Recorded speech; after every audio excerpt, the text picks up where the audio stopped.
гривень. Ух ты ё! Отпусти, я говорю. Как он еще берущийся? Так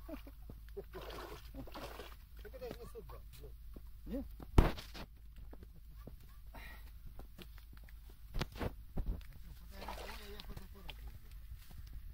Ну что, килошка есть, даже больше. Нет, грамм 700.